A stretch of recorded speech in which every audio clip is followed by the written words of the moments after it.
दोस्तों, मेरा नाम है डॉक्टर केदार पाटिल। मैं एक हर्निया स्पेशलिस्ट हूँ पुणे में। तो इस वीडियो में हम जानेंगे कि हर्निया की सर्जरी का कॉस्ट कितना होता है। तो कॉस्ट ऑफ हर्निया सर्जरी जब हम देखते हैं तो इसमें कुछ चीज़ें इम्पॉर्टेंट है। जैसे इस सर्जरी के 5 मुद्दों के बारे में जिस पे कॉस्ट डिपेंड हो, सर्जरी की कॉस्ट तय की जाती है, इसके बारे में बात करूँगा। पहले होता है कि ये हर्निया कौन से स्टेज में है। मेरे दूसरे वीडियो में आप देख सकते हैं स्टेजेस ऑफ हर्निया। तो स्टेज ऑफ हर्निया मतलब जैसे स्टेज 1 हो गया, ये हर्निया है। हर्निया ये बाहर आया हुआ आंत है, ये अंदर जाता है जब आदमी रेस्ट करता है, इसको हम स्टेज 1 बोलते हैं, रेड्यूसिबल हर्निया। स्टेज 2 होता है जब ये अंदर जाना बंद हो जाता है और बाहर ही रहता है, इसको बोलते हैं हम इरेड्यूसिबल हर्निया। ये दोनों अर्ली स्टेज हर्निया है। इसको हम एक प्लान्ड ऑपरेशन के ज़रिए या इलेक्टिव ऑपरेशन के ज़रिए इसको ट्रीटमेंट करवा सकते हैं। प्लान्ड ऑपरेशन माने ओपन सर्जरी या दूरबीन से की जाने वाली सर्जरी। ओपन सर्जरी काफ़ी जगहों पे होती है। दूरबीन की सर्जरी थोड़ी महंगी रहती है क्योंकि इसके लिए जो औजार इक्विपमेंट्स लगते हैं ये इसकी कॉस्ट होती है। तो ये अर्ली स्टेज माने स्टेज 1 और 2 के हर्निया जो हम प्लान्ड सर्जरीज कर सकते हैं, इसकी कॉस्ट कम रहती है। स्टेज 3 में क्या होता है कि ये आंत की रुकावट आ जाती है, आंत की हलचल बंद हो जाती है, इसको हम ऑब्स्ट्रक्टेड हर्निया बोलते हैं। और स्टेज 4 में इसको जो खून की सप्लाई है आंत को वो कम हो जाती है, उसको हम बोलते हैं स्टेज 4 हर्निया, जो कि गैंग्रीन में भी आगे जा सकता है। ये होते हैं लेट स्टेज। लेट स्टेज माने इमरजेंसी ऑपरेशन की ज़रूरत पड़ सकती है। तो इमरजेंसी ऑपरेशन हमेशा कॉस्ट ज़्यादा रहता है क्योंकि प्रिपेयर्डनेस के लिए टाइम कम रहता है। पेशेंट की तबीयत थोड़ी नाजुक होती है, ऑपरेशन के बाद आईसीयू की ज़रूरत पड़ सकती है, वेंटिलेटर की ज़रूरत पड़ सकती है, आंत कट करके जोड़ने की ज़रूरत पड़ सकती है, जिसको ऑपरेशन का टाइम ज़्यादा लगता है। तो हम देखते हैं कि ऑपरेशन हर्निया का जो एक छोटा ऑपरेशन जो हम प्लान करके इलेक्टिव माने प्लान तरीके से कर सकते हैं, वो अगर इमरजेंसी में तब्दील हो जाता है तो डेफिनेटली इसका कॉस्ट बढ़ सकता है।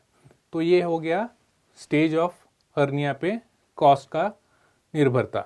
दूसरी चीज़ ऑपरेशन का कॉस्ट जो डिसाइड करती है वो होती है इसकी इंस्ट्रूमेंटेशन, जिसमें मैश यानी जाली के काफ़ी सारे वैरायटीज़ इंडिया में मौजूद है।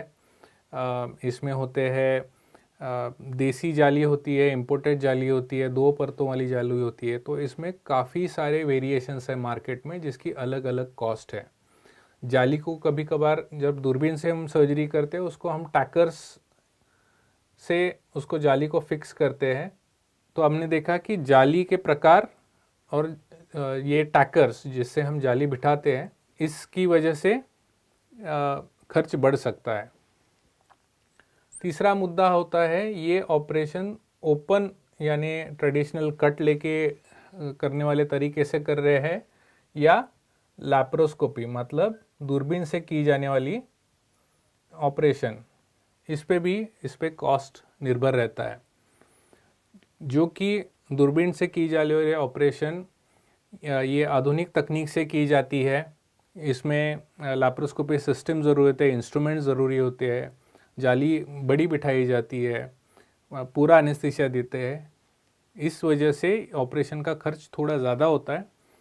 पर मैं अनुभव के साथ ये बताना चाहता हूँ कि दूरबीन से की जाने वाली शस्त्रक्रिया ये पेशेंट के लिए काफ़ी लाभदायक है लॉन्ग टर्म में।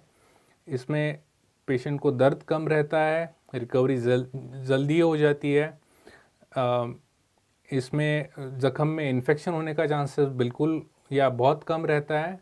और हर्निया हम पूरी तरीके से अंदरूनी तरीके से मतलब अंदर जाके अगर बड़ी जाली बिठा देते हैं तो दोबारा होने का चांसेस बहुत कम रहता है।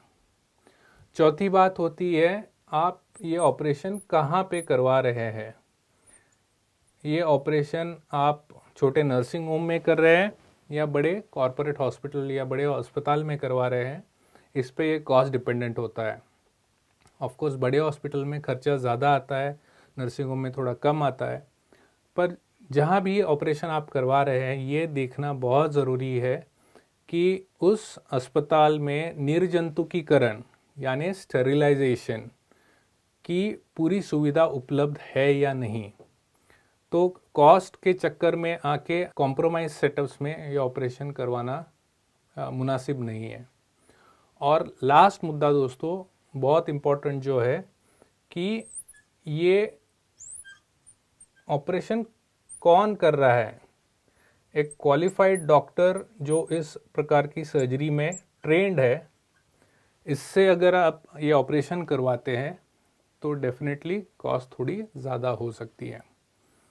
कम कॉस्ट के चक्कर में आके इन चीज़ों पे अगर आप कॉम्प्रोमाइज़ करवा रहे हैं तो ये आपके लिए लॉन्ग टर्म में ये हानिकारक हो सकता है। और अंत में दोस्तों मैं एक बताना चाहता हूँ, जो हम कॉमन देखते हैं कि लोग फ़ोन करके फ़ोन पे हर्निया की सर्जरी का कॉस्ट पूछते हैं। इन सारी वजहों से हर्निया की कॉस्ट अलग केसेस में अलग होती है, तो ये कमोडिटी नहीं है। आप कंसल्ट करवा लीजिए और उसके बाद ही हर्निया की कॉस्ट जान लीजिए। इन मुद्दों के ज़रिए जैसे हमने ये सारे मुद्दे देखे, तो अलग अलग शहरों में अलग अलग अस्पतालों में हर्निया सर्जरी की कॉस्ट 25,000 से 2 लाख तक वेरी होती है इन सारे मुद्दों की वजह से। तो ये समझना, ये जानना बहुत ज़रूरी है दोस्तों। तो इस वीडियो में आपने देखा कि हर्निया की कॉस्ट, सर्जरी की कॉस्ट कैसे तय की जाती है। उसके 5 मेन मुद्दे: stage of hernia, instrumentation, open या दूरबीन से कर रहे हैं, कौन से अस्पताल में करवा रहे हैं और कौन कर रहा है। इन मुद्दों के ज़रिए हर्निया की सर्जरी की कॉस्ट तय की जाती है। दोस्तों अगर आपको ये वीडियो पसंद आया है तो इसको लाइक कीजिए, सब्सक्राइब कीजिए हमारे चैनल को और शेयर कीजिए। धन्यवाद।